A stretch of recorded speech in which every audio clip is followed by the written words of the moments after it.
All right, so the IQA came out with their start of game procedure, which looks a lot like the XFL scramble. And to be honest, I'm not a huge fan. So I did some thinking. I had a lot of time to think while I was driving.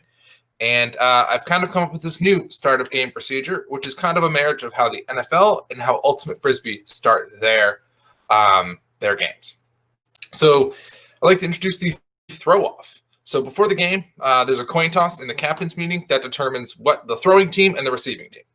The throwing team initially will get 2 bludgers and the quaffle, and the receiving team will get 1 bludger and will eventually get the quaffle. They're not going to get it right away, but they will eventually get it at the start of the game. The throwing team has to stand in their own keeper zone. The receiving team can stand anywhere in their own half of the field.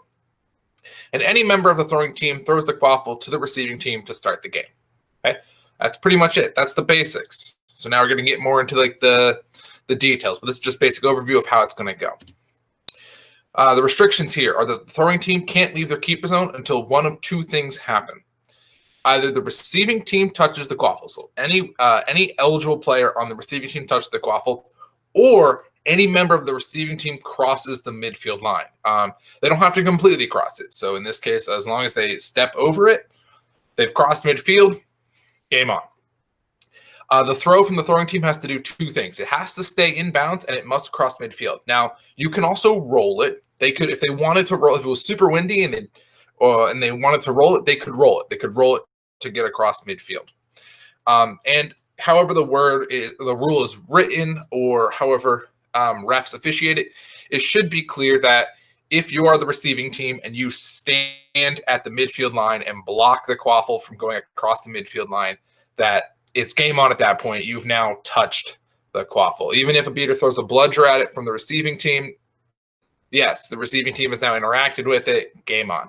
Okay. The quaffle is not live until it is touched by the receiving team or until any member of the receiving team crosses midfield. Okay, so once any member of the receiving team crosses midfield or any member of the receiving team touches the quaffle, any eligible member touches the quaffle, the game's not live, okay? The penalty for breaking any of these rules is a single bludger turnover. So if you are the throwing team and you leave your keeper zone early, any member of your team leaves it early, it's a single bludger turnover, okay? If you throw the ball and it goes out of bounds either on the sides of the field or out the back of the field, single bludger turnover, okay?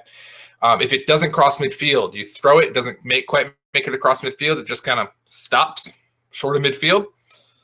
Sorry, that's a single bludger turnover. They'll also get the quaffle in that case. The quaffle will be given to the nearest eligible player on the receiving team. Here's how the logistics would work. After the coin toss and the captain's meeting, and the referee has the referee meeting and maybe an equipment check if that's necessary, the referee would call for starting lineups, and the throwing team, the receiving team, their starting lineups will come out onto the field and get in their positions. Once the head ref has confirmed both teams are ready, so you might say, this team, are you ready? That team, are you ready, right? They're going to blow one long whistle to indicate the throwing team can throw anytime. So say, this team, are you ready? That team, are you ready? Once they both say yes, they go, whistle! Something like that is what I'm imagining here. After that whistle, the throwing team has about 5 seconds to throw, which is counted out loud by the head referee and visibly by the head referee. I'm imagining in my head the way basketball referees count to 5 or count backcourt violations with their arms. 1, 2, 3, 4, 5. All right. Tweet. It took too long. That's going to be a quaffle and a bludger, single bludger turnover to the other team. The head referee is going to blow one short whistle to indicate the start of the game.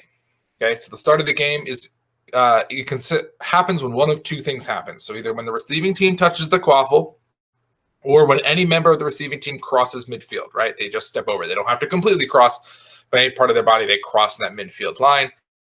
And at that point is when the timekeeper starts the game clock. Okay, so that's when the game clock starts. That counts up to the snitch catches, snitch handicaps, and that sort of thing. For referee positioning, the head referee would likely stand at mid-pitch to observe that midfield line and the receiving team. And the lead assistant referee would stand at the throwing team's keeper zone line to monitor that the throwing team doesn't leave early. And that's really what I'm envisioning here as a different start of play. I think it maintains a lot of the excitement that like NFL kickoffs have. usually when they're not touchbacks, but a lot of the excitement that like a throw off or kickoff has of starting the game, and it reduces that dangerous component of NFL kickoffs, and it reduces the dangerous components of our current brooms up and the proposed XFL scramble IQA start of game. Please let me know what you think in the comments here or wherever you're seeing this video, and thank you for watching.